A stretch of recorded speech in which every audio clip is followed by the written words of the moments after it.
I am Desmond Price. I am 70 years old, and I have learned that the most dangerous thing you can do in this world is love the wrong people, especially if they share your last name.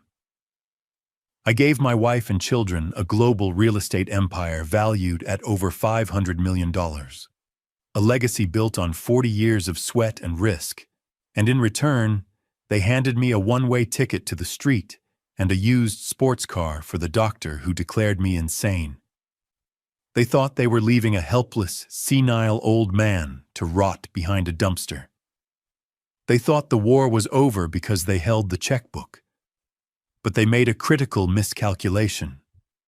They didn't know that the brother I hadn't spoken to in 3 decades had been watching them. They didn't know he left me the keys to the very debt that keeps their lavish lifestyles afloat. By tomorrow morning, the locks on my house will be changed, their credit cards will be dead plastic, and I will be the one deciding if they sleep in a bed or on the pavement. If you're watching this video, tell me where you're from or what time it is for you. The November wind in Austin didn't just blow, it bit. It gnawed at the exposed skin of my knuckles as I worked the bent piece of wire into the padlock of the dumpster behind La Trattoria. The metal was freezing, stinging my fingers like a wasp. I wasn't trying to break into a bank. I was trying to break into a garbage bin for a half-eaten loaf of sourdough bread. The smell hit me first, a cloying mix of stale marinara, wet cardboard, and sour wine. It was the perfume of my new life. 2 years ago, I owned the building this restaurant leased. I had signed the original contract at the corner table, drinking a vintage Barolo that cost more than the car I currently didn't have. Now, I was fighting a raccoon for the crusts. The lock clicked. I felt a surge of pathetic triumph. I reached for the lid, my hands shaking not just from the cold, but from the caloric deficit that had been my reality for months. Headlights swept across the alley, pinning me against the brick wall like a specimen on a slide. I froze. I dropped the wire. I instinctively curled inward, trying to make my 6-foot frame disappear into the shadows of the grease trap. It was probably a delivery truck or a patrol car looking to clear out the vagrants. I prepared my speech, the one where I apologized for existing. But the engine didn't sound like a truck. It was a low, powerful purr. I squinted against the glare. A silver Bentley Continental GT pulled to the curb. My Bentley. The one I had custom ordered with the navy blue leather interior, because Cynthia said black was too depressing. The driver's door opened, and a pair of high-heeled boots hit the pavement. Cynthia stepped out. My wife of 42 years. The woman who had sworn to love me in sickness and in health, now wearing the emerald coat I had bought her in Paris. She looked radiant, untouched by the cold that was currently freezing the marrow in my bones. She wasn't alone. The passenger door opened, and Richard emerged. My son, my heir, the CEO of Price Pinnacle Group. He was laughing, adjusting the cuffs of a suit that cost $3,000. "It's chilly," Cynthia said, wrapping the coat tighter. "Richard, hurry up, the reservation is for 7. "Relax, Mom," Richard said, checking his reflection in the car window. "They aren't going to give our table away. We own the place, well, practically." Then Cynthia turned. Her eyes scanned the alley, likely looking for a shortcut to the entrance. Her gaze landed on the dumpster. It landed on me. I stood there clutching a trash bag, wearing a coat I'd pulled off a dead man in a shelter 2 weeks ago. I waited for the shock. I waited for the horror. I waited for a flicker of humanity. There was none. Her expression didn't change.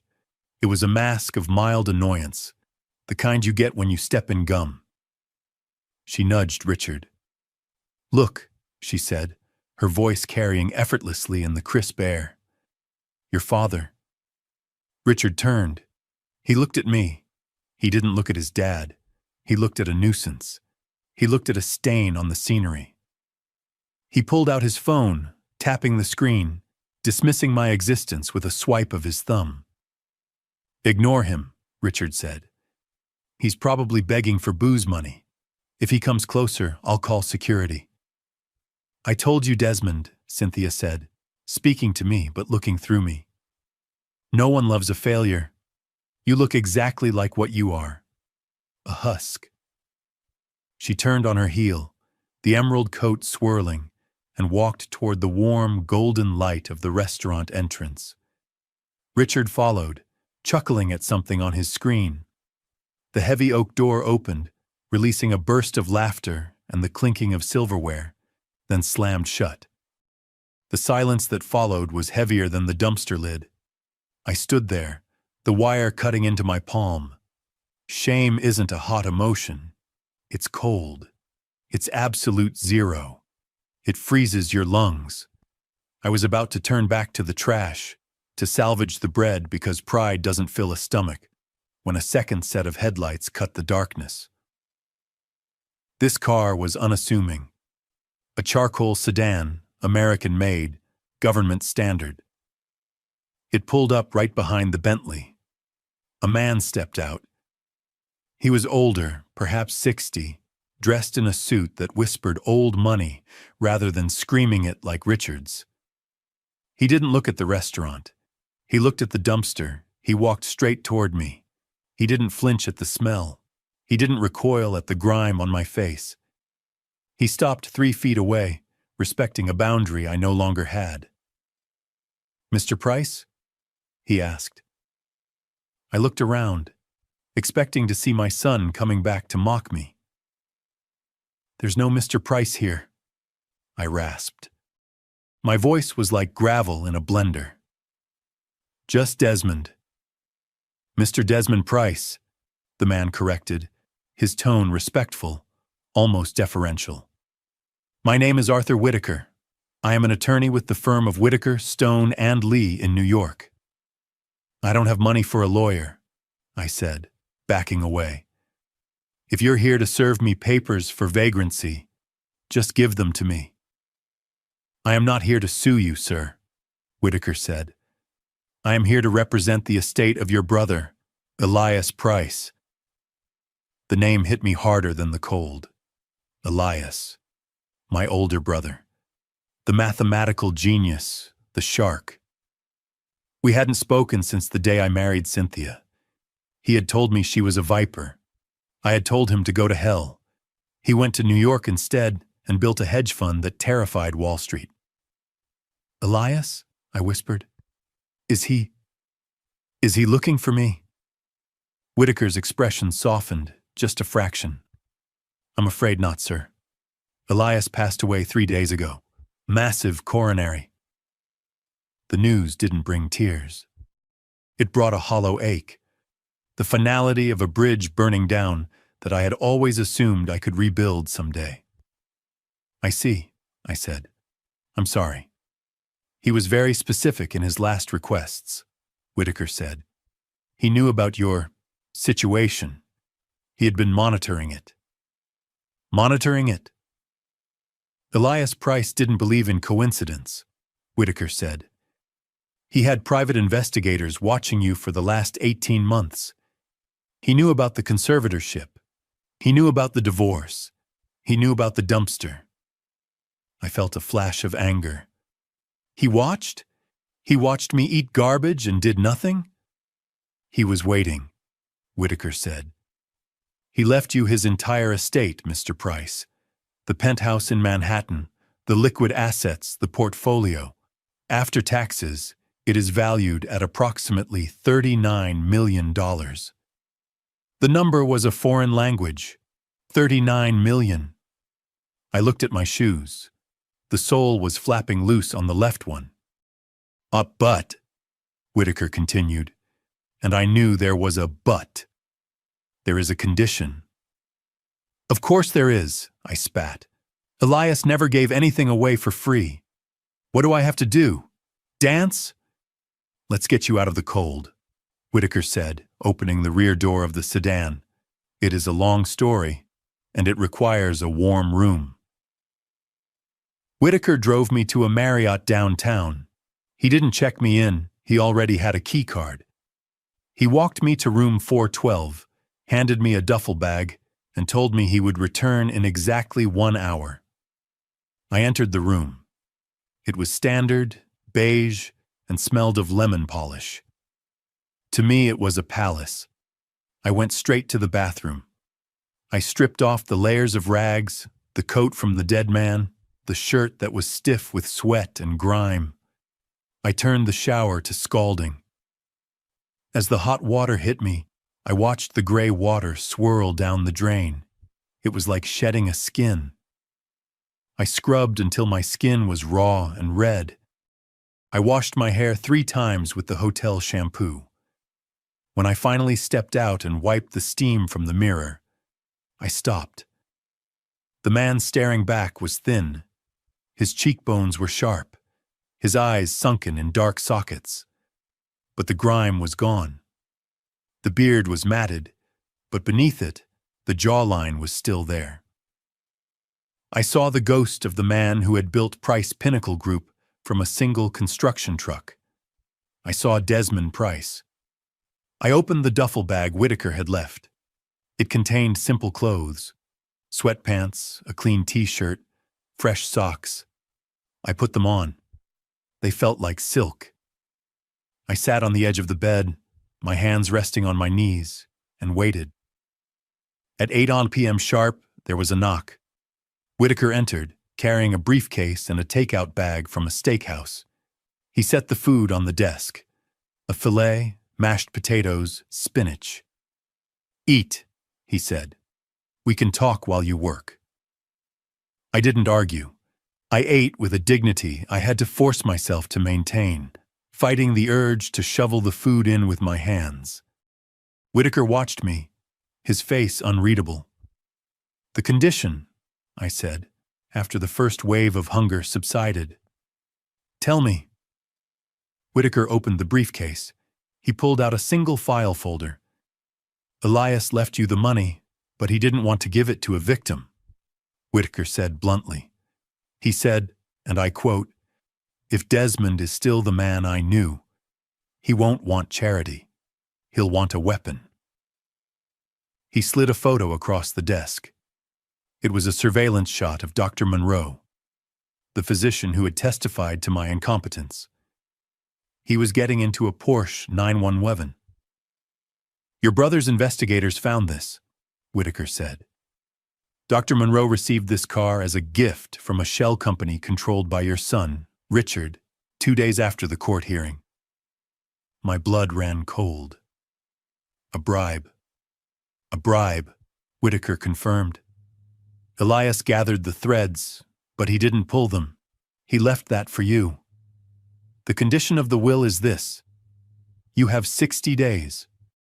You must use the resources of the trust, money, lawyers, investigators, to legally overturn the conservatorship, expose the fraud, and destroy the people who did this to you. You must recover every dime they stole." "And if I don't?" I asked. "If I take the 39 million and retire to an island?" "You can't," Whitaker said. "The money is held in trust. It only releases to you upon the successful completion of this mission. If you fail, or if you refuse to fight, the entire estate is liquidated and donated to a sanctuary for stray cats in Vermont." I stared at him. "He's forcing me to go to war." "He's giving you a choice," Whitaker corrected. "Die as the homeless man they made you, or live as the man who took it all back." I looked at the photo of the Porsche. I thought about Cynthia's emerald coat. I thought about Richard checking his phone while his father stood in the garbage. The shame in my chest began to transmute. It hardened. It got hot. "I'll do it," I said. Whitaker nodded. He reached into his pocket and pulled out a brass key. "Good. Elias also left you this. Unit 27B at the South Austin storage facility. He called it the Armory. The next morning, Whitaker drove me to the storage facility. It was a nondescript row of metal units behind a chain-link fence. Unit 27B looked like all the others. Rusty corrugated metal, a heavy padlock hasp. I inserted the key. The lock tumbled smoothly. I hauled the door up. It rattled and groaned, revealing a darkness that smelled not of dust, but of ozone and fresh carpet. I flipped the switch. Fluorescent lights flickered on. It wasn't a storage unit. The walls had been lined with insulation and drywall. The floor was carpeted. In the center sat a massive oak desk, a ergonomic leather chair, and a bank of servers humming in the corner. A whiteboard covered the entire back wall. File cabinets lined the sides. "It's a war room," I whispered. Secure internet, encrypted phone line, and the files Elias's team compiled, Whitaker said, standing at the entrance. "It's your office, Mr. Price." I walked to the desk. I sat in the chair. For 2 years, I had sat on curbs, on park benches, on plastic crates. The leather embraced me. I placed my hands on the mahogany. I felt a jolt of electricity, a memory of power. I opened the first file on the desk. It was labeled Red Crown Ventures. I began to read. My eyes, which Cynthia claimed were failing, scanned the spreadsheets with the precision of a hawk. I saw the pattern immediately. Price Pinnacle Group had sold 3 commercial lots in downtown Austin to Red Crown Ventures for $6 million. 2 weeks later, Red Crown sold the same lots to a developer for $24 million. "They flipped my own land," I said, my voice gaining strength. "They sold it to themselves for pennies, then sold it for market value and pocketed the difference." $18 million in profit, Whitaker noted. "Moved offshore." I grabbed a marker and went to the whiteboard. I drew a box. Price Pinnacle. Arrow to Red Crown. Arrow to Cayman Islands. "It's wire fraud," I said, capping the marker. "It's RICO. It's tax evasion." "It's a start," Whitaker said. "But you need to find where the money landed. We know it went offshore, but the trail goes cold in Zurich." I looked at the file. There was a routing number for a correspondent bank in Switzerland. "I can find it," I said. "I know how Richard thinks. He's greedy, but he's lazy. He wouldn't set up a complex trust. He'd use a nominee." For the next week, I barely slept. I lived in the unit. Whitaker brought me food and fresh clothes. I was obsessed with the Swiss connection. I was convinced that if I could get the beneficiary name on that Swiss account, the war would be over in a day. "Desmond," Whitaker warned me on day 7. "You're tunneling. Focus on the doctor. The fraud is the shield. The doctor is the weakness." "The money is the smoking gun," I snapped. "If I find the money, I don't need the doctor." I used the encrypted laptop to contact a fixer I had known from my days in construction, a man who specialized in corporate espionage. I wired him $50,000 of the trust's operating funds. He promised me the beneficiary name within 48 hours. The wait was agonizing. I paced the small unit, analyzing the charts, rereading the files. I was confident. I was the CEO again. I was smarter than Richard. On day 9, the email came. I clicked it open, my heart hammering. It was a PDF of a bank ledger from the Swiss intermediary. I scrolled to the beneficiary line. Account name, Blue Sky Logistics. Balance, $0.0. I stared at the screen. 0. "It's empty," I whispered. I scrolled down. The account had been opened 3 years ago, before the conservatorship. It had never received a deposit. It was a decoy. "It's a honeypot," Whitaker said gently from the doorway. "Richard set up dummy accounts to catch internal auditors. If anyone queried them, it would trigger an alert.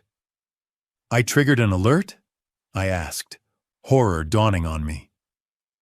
Likely, Whitaker said. If Richard checks his security logs, he knows someone is looking at blue sky. He knows someone is hunting. I slumped back in the chair.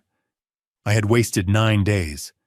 I had spent $50,000, and I had potentially tipped them off. The arrogance drained out of me, leaving room for the fear to return. I messed up, I said. I thought I was smarter than him. You are, Whitaker said. But you're fighting his game. Stop looking for the money. The money is gone. Go for the man. I need a lawyer, I said the next morning. Not a trust lawyer. I need a killer. Whitaker drove me to a glass tower on Congress Avenue, the office of Sylvia Bronson. She was a legend in Texas litigation, a woman who reportedly ate CEOs for breakfast and didn't bother wiping her mouth. We waited in the lobby. I was wearing a new suit Whitaker had bought, but I felt like an imposter. I kept checking my cuffs, expecting to see grime, when the receptionist finally called us back. My palms were sweating. Bronson was standing at the window, looking out over the city. She didn't turn when we entered. Mr. Whitaker, she said, her voice sharp and clear. You're asking me to sue the biggest real estate developer in Austin on behalf of a man the state of Texas has declared legally vegetable. Do you know what my hourly rate is? $3,000, Whitaker said. The trust will pay a double retainer. She turned. She was younger than I expected, perhaps 45, with eyes that were dark, intelligent, and completely devoid of warmth. She looked at me. She looked at the suit. She knew it was new. And this is the client, she said. Desmond Price, the man who tried to buy a zoo last year. That was a fabrication, I said, stepping forward. I never tried to buy a zoo. I tried to donate to a wildlife preserve. Tomato, tomato, she waved a hand. The court record says you're senile. Why should I take this case? It's a loser. Even if you were defrauded, you don't have standing to sue. You're a ward of the state. Because I can prove it, I said. Prove what? That you're sane? Any doctor they hire will say you're having a lucid interval. I walked past her. I picked up a dry erase marker from her conference table. I turned to her glass wall. I can prove the RICO case, I said. I began to draw. I didn't look at her. I drew the Red Crown Ventures structure. I cited the dates. I wrote out the statute numbers. 18 U.S. Code, Paragraph 1341, mail fraud, 18 U.S. Code, Paragraph 1961, racketeering. I detailed the tax evasion strategy involving the capital loss carryover. I filled the glass wall with a complex, perfect diagram of the crime. I capped the marker and turned around. I was breathing hard. Bronson was staring at the wall. She scanned the statutes. She traced the flow of funds with her eyes. Then, slowly, a smile spread across her face. It wasn't a nice smile. It was the smile of a shark sensing blood in the water. They used a pass-through entity for the loss carryover, she murmured. That's sloppy. That's arrogant. She looked at me. You did this? I built the company, I said. I know where the bodies are buried because I bought the shovels, metaphorically. Richard is using my playbook, but he's skipping pages. Okay, Bronson said. I'm in, but we have a problem. This, she pointed to the wall, is great for a criminal trial, but we need to get into court first. We need to break the conservatorship. We need to destroy Dr. Monroe. We need the binders, Bronson said. The original bank transfer records you have in the storage unit. I need to authenticate them to attach to the subpoena. I'll get them, I said. I took a cab to the storage facility. It was 9 p.m. The false lead from the Swiss bank was still gnawing at me, but I pushed it aside. I had Bronson. We had a plan. I walked down the row of units. I reached Unit 27B. The door was slightly open. My stomach dropped. I ran the last few steps. The padlock wasn't just unlocked, it was cut. The heavy brass shackle lay on the concrete. I threw the door up. The war room was gone. The desk was overturned. The server rack had been smashed, wires hanging like gutted entrails. The file cabinets were open, drawers pulled out and emptied. Papers covered the floor, shredded, torn, trampled. "No," I whispered. I fell to my knees. I frantically grabbed at the piles of paper. I was looking for the Red Crown binders, the bank authentications, the proof. They were gone. "Richard," I said, the name tasting like bile. He knew. The Swiss bank inquiry, the alert. He had sent a cleanup crew.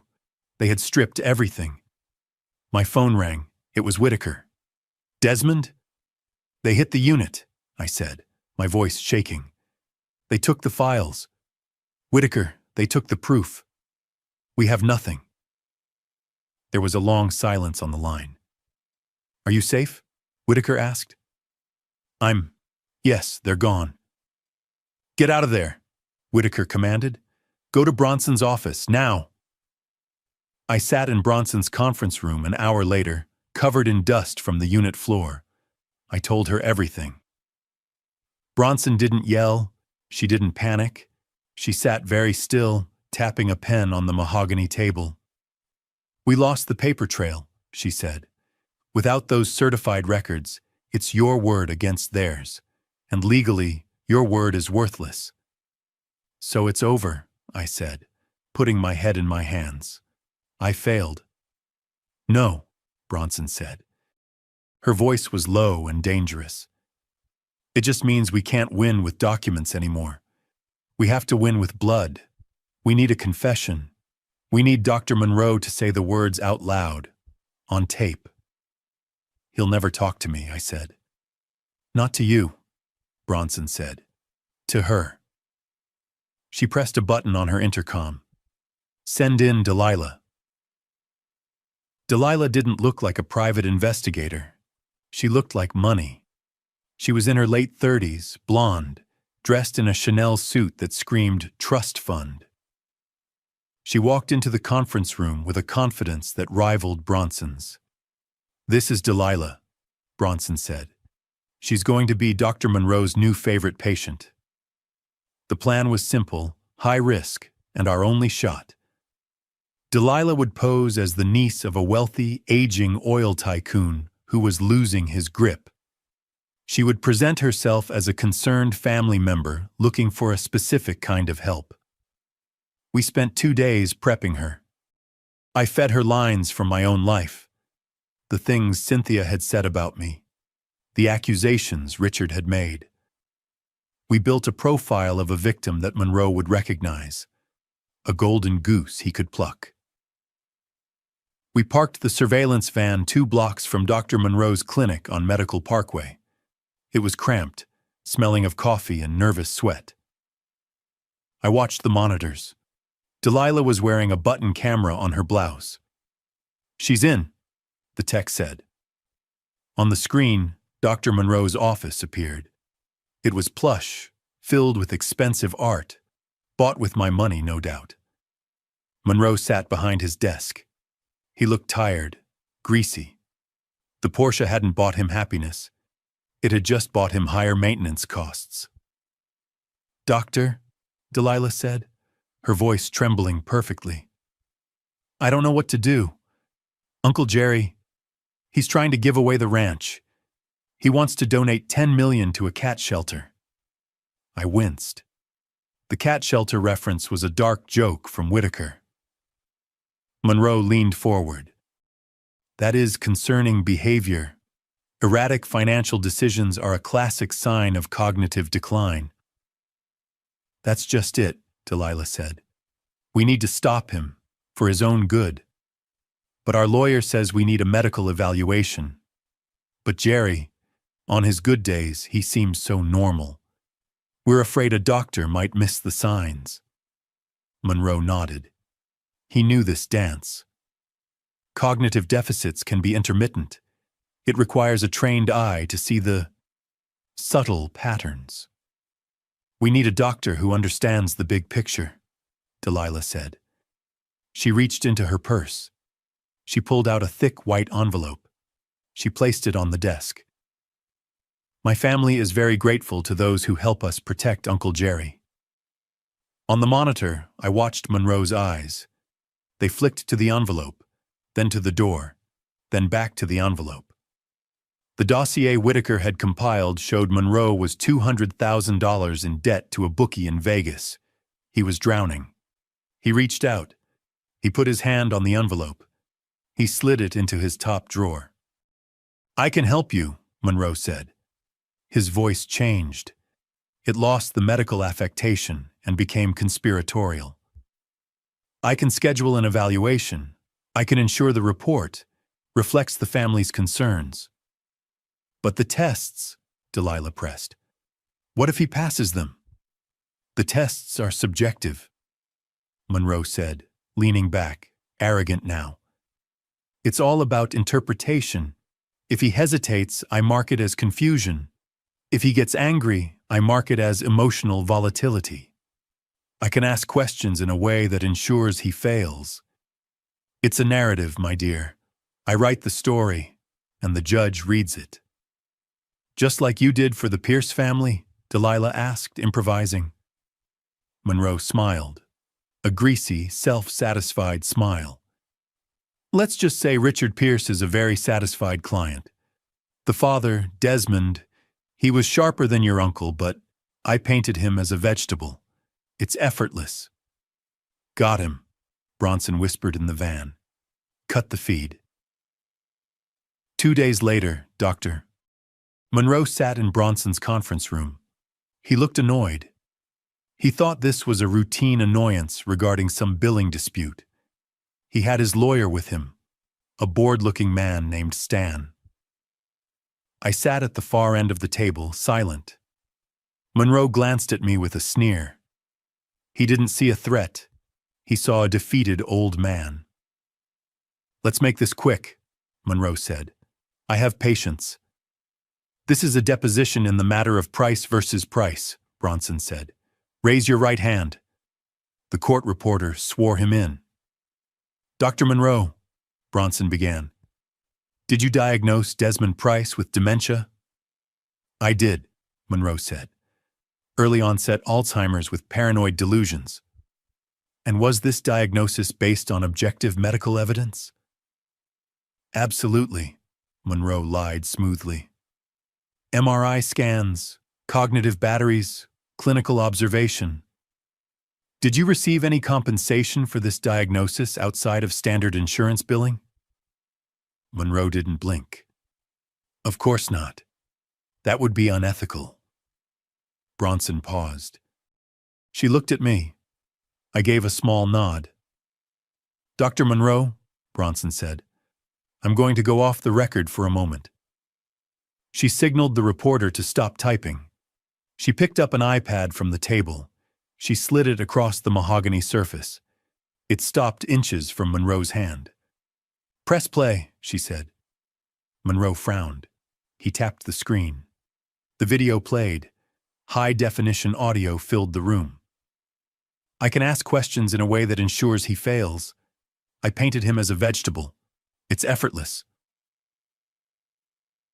Monroe froze. His face went gray. It wasn't a gradual change. It was instant. The blood simply evacuated his head. His mouth opened, but no sound came out. His lawyer, Stan, leaned in. He watched 5 seconds of the video. Then he closed his eyes and rubbed his temples. He knew. It was over. That's, Monroe stammered. That's out of context. It's a confession to insurance fraud, medical malpractice, and perjury, Bronson said calmly. And since you accepted the cash, which was marked bills, by the way, it's also a federal crime." She leaned forward. "Now, doctor, we can send this to the medical board and the FBI within the hour. Or you can go back on the record right now and tell us exactly what Richard Price gave you for that diagnosis." Monroe looked at his lawyer. Stan didn't even look back. He just nodded. "Surrender." Monroe slumped. He looked small. "He gave me a car," he whispered, "and $50,000 in cash." "On the record," Bronson commanded. We scheduled the meeting for Friday. We called it a settlement conference. Cynthia and Richard arrived at Bronson's office thinking they were coming to negotiate a small allowance for me to keep me quiet. I arrived 10 minutes early. I was wearing a navy pinstripe suit tailored in Milan, one of the first purchases I made once the trust unlocked the operational funds. I was clean-shaven. My hair was trimmed. I stood at the head of the conference table looking out at the Austin skyline. The door opened. "So," Richard's voice boomed, "how much does the old man wo—" He stopped. He saw me. He saw the suit. He saw the posture. He didn't see the beggar from the alley. He saw the CEO. Cynthia walked in behind him. She froze. Her eyes darted from my face to the expensive leather briefcase on the table. "Desmond?" she whispered. "Sit down," I said. My voice was steady, deep, and resonant. It wasn't a request. They sat. Their lawyer, a man named Bennett who I had hired 10 years ago, looked nervous. He sensed the shift in atmospheric pressure. "We are here to discuss a stipend," Bennett started, trying to regain control. "My clients are willing to offer $2,000 a month if Mr. Price agrees to—" "There is no stipend," Bronson interrupted. She slid a document across the table. "This is a copy of the motion filed this morning. The conservatorship has been vacated." "That's impossible," Richard said, laughing nervously. "You can't just—" "Dr. Monroe confessed," I said. I looked Richard dead in the eye. "We have him on video. We have the wire transfer for the Porsche. We have everything, Richard." Richard's face went pale. "Mom, he's bluffing." "We also have this," Bronson said. She dropped a thick binder on the table. "The RICO lawsuit, Red Crown Ventures." The heir left the room. Cynthia gasped. She knew the name. "Wire fraud," Bronson listed. "Money laundering, conspiracy." Lydia, my daughter, who had been sitting quietly in the corner, suddenly made a sound, a whimper. "Mom?" Lydia said. You said it was legal. You said it was tax planning." "Shut up, Lydia," Cynthia hissed. "No." Lydia stood up. She was shaking. "I signed those papers. You made me sign as the secretary. I'm not going to jail for you." "Sit down," Richard shouted. I looked at my daughter, the girl I had taught to ride a bike, the woman who had stood in court and wept about my dementia. "Lydia," I said gently. She looked at me, tears streaming down her face. "Daddy, I didn't know. They told me you were sick. They told me we had to protect the money. You told the judge I forgot your son's name," I said. "You said I called him Mason." Lydia froze. She wiped her nose.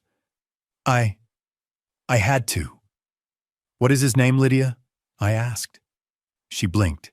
She looked confused. The panic had scrambled her brain. She looked at Cynthia for the answer. "His name is— It's Mason, isn't it?" she stammered. I shook my head. The sadness was a physical weight. "No, sweetheart. His name is Lucas. You lied so many times you forgot the truth." Lydia wailed. It was a broken, ugly sound. She collapsed into her chair, sobbing into her hands. Cynthia looked at her daughter with disgust. Then she looked at me. The mask fell away. There was no more pretense of family. There was only hate. Fine, Cynthia spat. You win. You broke the conservatorship. You want the company back? Take it. She laughed, a harsh, barking laugh. It's empty, Desmond. We gutted it. We leveraged every building. We took out $50 million in loans and moved the cash offshore, and we spent it. The company is a shell. It's bankrupt. If you take it back, you're just taking back a mountain of debt. She stood up, leaning over the table, her eyes wild. You're ruined, Desmond. You think you won? You're just the captain of a sinking ship. We spent it all. The room was silent. Cynthia was breathing hard, triumphant in her scorched earth victory. Richard was smirking again. Then Whitaker stood up. He had been sitting in the back, silent as a shadow. He walked to the table. He placed his briefcase on it. Mrs. Price, Whitaker said politely, you are correct. The company is carrying $50 million in debt. See? Cynthia said. Even his lawyer knows. However, Whitaker continued, you are mistaken about who holds that debt. He opened the briefcase. He pulled out a stack of loan agreements. When the trust identified the distressed state of Price Pinnacle Group, Whitaker said, we didn't just sit by. The estate of Elias Price purchased the debt. We bought the notes from Bank of America, from Wells Fargo, from the private equity lenders. Cynthia stopped smiling. What? We are the bank, Whitaker said. The trust owns the debt on the company, and he pulled out more papers. We also bought the mortgage on your house, Cynthia, and the loan on your Bentley, and Richard's line of credit. Richard stood up. You can't do that. It's a free market, Whitaker said. And here is the unfortunate part. All of these loan agreements have a bad boy clause. It states that if the borrower commits an act of fraud, the lender has the right to accelerate the debt. Whitaker looked at. His face was mild, but his eyes were hard as flint. Since we have evidence of federal wire fraud, Whitaker said, we are calling the loans. All of them. Meaning? Cynthia whispered. Meaning you owe the trust $50 million, Whitaker said. Payable today. We don't have it, Richard stammered. It's tied up. Then we begin foreclosure proceedings immediately, Whitaker said. We are taking the house, the cars. The offshore accounts will be frozen by the FBI by noon. You are leaving this room with nothing. Cynthia sank back into her chair. She looked at me. For the first time, I saw fear. Real, primal fear. Desmond, she pleaded. You can't let them do this. I'm your wife. Ex-wife, I said. We have nowhere to go, she said. Desmond, please. I looked at her. I looked at Richard. I looked at Lydia. The dumpsters behind La Trattoria have fresh bread on Tuesdays, I said. If you get there before the raccoons. It took 3 hours to sign the papers. They signed over everything, the stock, the deeds, the keys. They left the office in silence, stripped of their arrogance, 3 ghosts walking out into a world they were ill-equipped to survive. I sat in the office alone with Whitaker. It's done, I said. Day 58. Congratulations, Mr. Price, Whitaker said. You met the condition. I passed the test, I corrected. Whitaker paused. He closed his briefcase. It wasn't a test, Desmond, he said softly. What do you mean? Elias didn't set the 60-day limit to test your competence, Whitaker said. He knew you could win. He was a math genius. He calculated the odds. He knew you would destroy them. Then why the threat of the cat shelter? Because he knew your heart, Whitaker said. He knew that if he just gave you the money, you would have hesitated. If Cynthia had come to you crying, or Lydia had begged, You might have forgiven them. You might have given them a second chance. I stared at him. The condition wasn't a test, Whitaker said. It was a quarantine. He forced you to fight them for 60 days so you wouldn't save them. He forced you to sever the limb so you could survive. I looked out the window.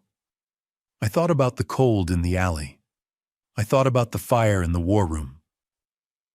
Elias was right. If I had the money on day one, I would have bailed them out. I would have been the victim again. He saved me from myself, I whispered. 6 months later, I am standing on